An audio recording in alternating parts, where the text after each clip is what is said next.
A GM truck with rust over the back wheels. I can't believe this is actually happening. No, you know what? You guys that live in the Rust Belt already know, but for you guys that don't, this is normal for as old as this truck is. It's 13 years old. It's a 2010. It's got close to 200,000 miles on it. It's a Midwest truck its entire life, and this is normal. In fact, this side is actually, I'm going to struggle to say this, better than average. The other side's worse on this truck, but they all seem to rust out here. And I'm not talking about just GM trucks, because this is not an anti-GM video. This is a video showing what you can do to keep your truck from getting like this if you live in the Rust Belt. Fords rust too, cab corners, rockers, bedsides, even the aluminum ones, they're going to have corrosion. It's not called rust. It's the same premise, but they have aluminum oxide, and you're going to see bubbles under the paint. Expeditions do it on the hatch already. And Dodge trucks rust too. Sorry guys, if you live in the Rust Belt and you drive on our roads all year round, rust is a real thing. Now, it's not water that is inherently corrosive, and it's not the cold temperatures or snow or ice or any of those things. It's literally what we put down as a society to keep our roads safe, which also happens to rot out brake lines and make our vehicles unsafe. I'm not going to get into that discussion today. Today we're going to talk about where these things like to rust and some things you can do to keep them from rusting. I know there's probably a lot of videos on rust-proofing this and rust-proofing that, but there's a few things that I want to show you. This is being a rusty example that you probably should do if you own one of these trucks and you live in an area that treats the roads. So this truck is my 2010 Silverado 2500. I know the doors say 3500, but I didn't do that. This was a truck I bought wrecked in the front, came out of a Copart auction. I threw a front end on it, and guess it's rusty. Why would I put a rusty truck together? Well, it was cheap. It was an easy fix on the front end, and I'm going to use this truck to push snow, tow cars, and drive it year round. I'm not going to pay rust-free prices just to make it rusty. Now this truck, the worst part of this truck, I would say, are the bedsides, but it's not that great everywhere. So the bottom of this thing definitely has some rust as well. It's mainly scale.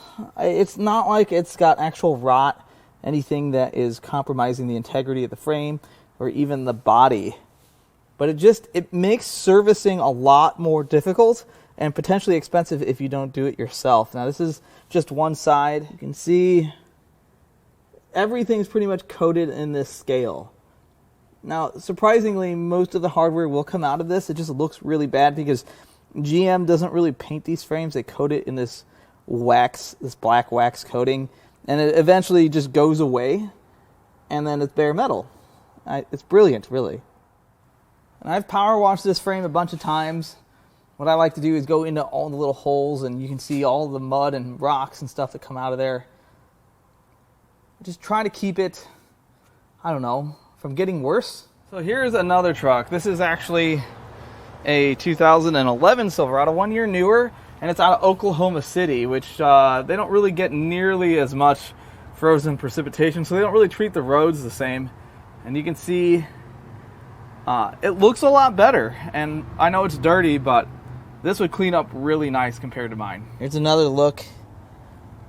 You can actually tell there's still some black on some of that metal. And the bolts are still 13s that hold the recover on, not 12s. So inside the wheel well, let's get a look at the backside here. It's pretty rotted, but you see that hole there? These trucks have a little plastic plug, and this is a washout, a clean out essentially. There's one further here, and then there's one further on the other side.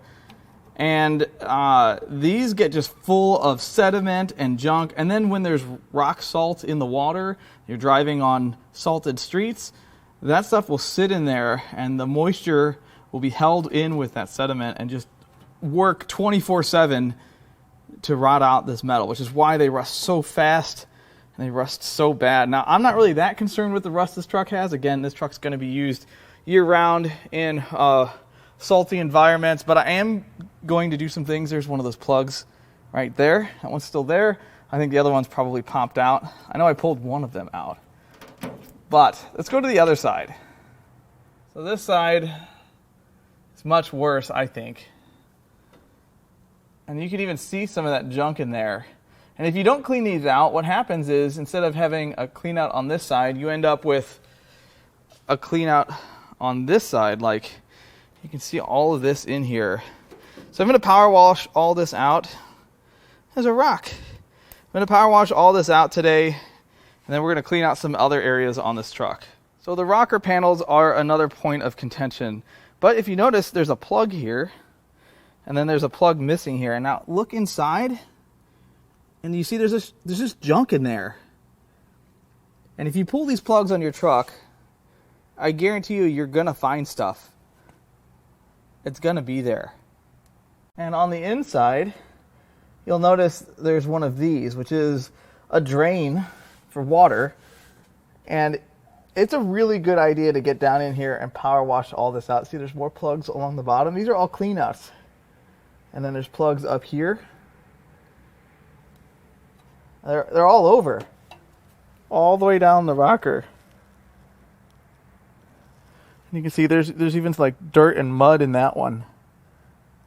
So first we're going to hit this power washer to see what comes out.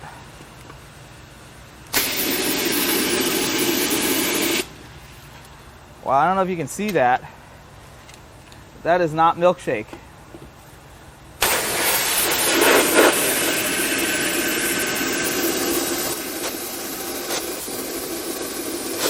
Wow.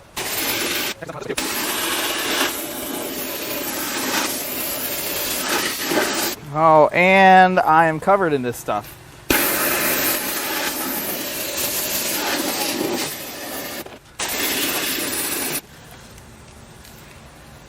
Now, this is just one clean out spot. Just keep that in mind.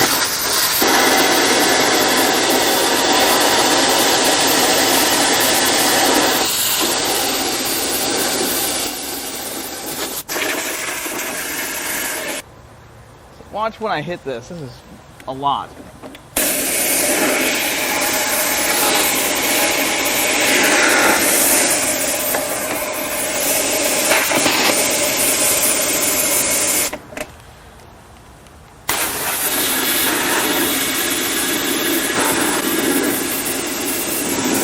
Now, typically, I'll keep doing this until the water runs clear.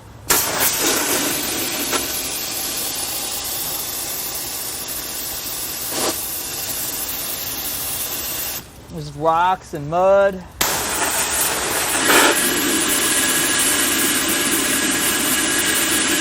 All right, now I'm going to try to pull out this plug here. See what's behind plug number 2.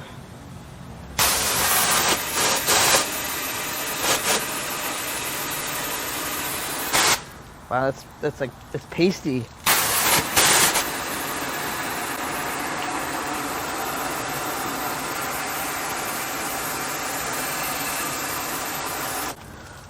Look at it up here too.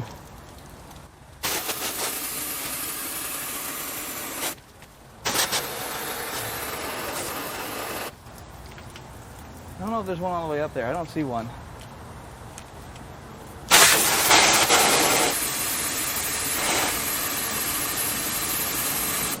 Now we're going to go back to this one.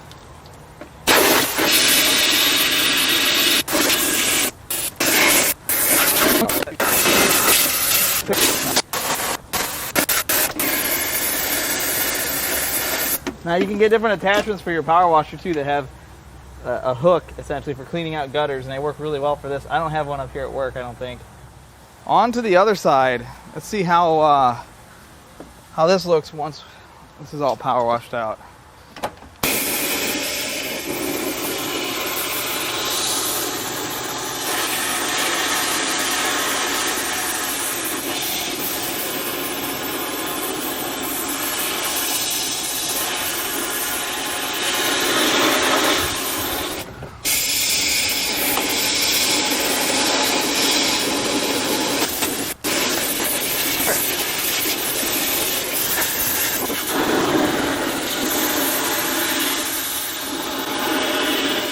It's getting clearer. We're getting there.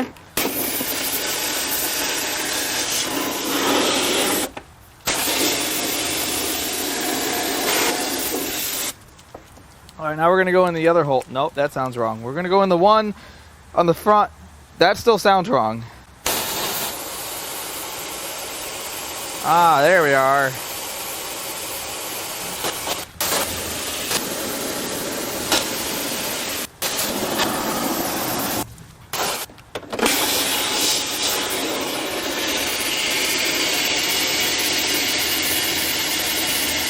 It's a lot cleaner now. Now, does this guarantee you get it all out? Absolutely not. This just is, I guess, better than not doing it at all.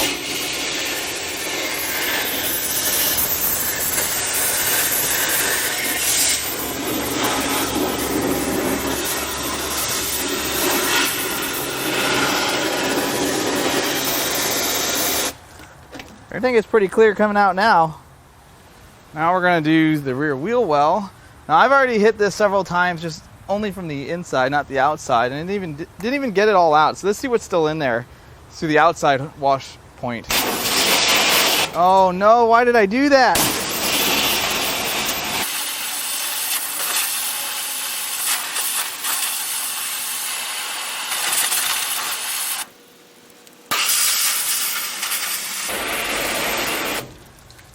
Man, I'm starting to regret this. This looks worse than it did when I started.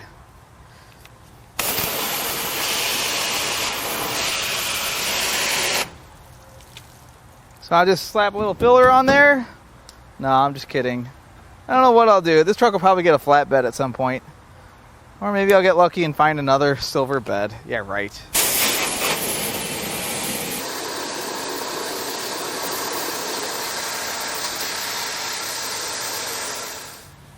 I got it pretty clean, but you can also do the frame. I don't know if this is going to have anything in it because I've already done the frame quite a bit. But there's holes and pockets and stuff in the frame that you can hit with a power washer.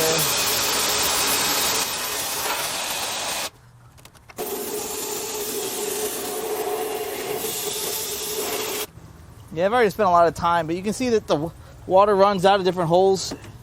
You can find different areas to put the end of the power washer in.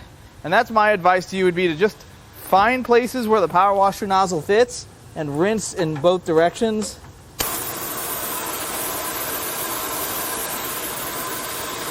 This one was just full of rocks when I bought it.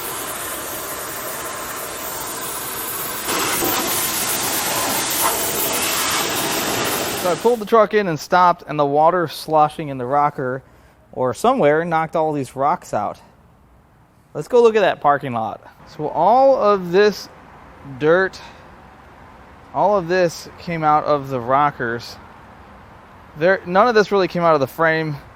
I mean, there's chunks of mud and grass. It goes out into the parking lot, so that stuff will absolutely hold moisture up to the metal. And if there's the corrosive properties of salt present, you're going to have rust. May have made that hole just a little bit larger. It was already bad. I care. It looks worse, but it was already bad. I'm probably going to end up at least trying to treat this, trying to seal this up, and then I'll put flares on this truck, and then it'll be rust free again. I'm kidding. Oh yeah, if you buy trucks with flares on them, always look behind the flares. Always. So look, this truck is probably a worse example than many. This truck lived up north, I think near Quincy, and it was driven on gravel roads for a long time, and that makes things significantly worse. However, when you buy a truck used and the outside's all clean, you don't really know what's in the rockers. You don't know what's in the frame. You don't know what's in the bedsides. You don't know what's waiting for you, which is why I always would advocate making sure that stuff stays clean. I don't think you need to do this all the time. Maybe after every winter. And of course, beyond cleaning it, there's other things you can do. I know a lot of you have probably already typed comments that say something about fluid film, which I do fluid film most of my vehicles, especially the shop vehicles, at least the ones I drive in the winter. There's other treatments you can put on these, cavity wax. There's a lot of products out there to keep vehicles from rusting. You just got to do it. And it's always easier to prevent than it is to fix. It's always easier. Putting bedsides, fixing these bedsides, a couple $1,000s probably, and is it going to last as long as the originals? Maybe. I'm not putting a couple grand into this truck to fix the rust. To me, it's not worth it. But if I had a truck that still had good bedsides, I would be meticulous about keeping that stuff cleaned out. And I know a lot of people give manufacturers trouble. Oh, those things always rust out cab corners. Ford trucks always rust out cab corners. Chevy trucks always rust out rocker panels and rust out the bedsides. Well, yeah, nobody cleans them out. They put places to rinse that stuff out. I mean, they did that. They didn't have to do that. They did that so that maybe someone would take the initiative. I know this is not a super interesting video, and it was just something I was going to do anyway because I try to keep my stuff as long as I can. If you have a truck like this, go rinse it out. Again, not all the time, but at least do it once. I really hope you enjoyed this video. As always, I love all the comments, all the feedback, and even the criticism. I love it all, and I'll catch you on the next one.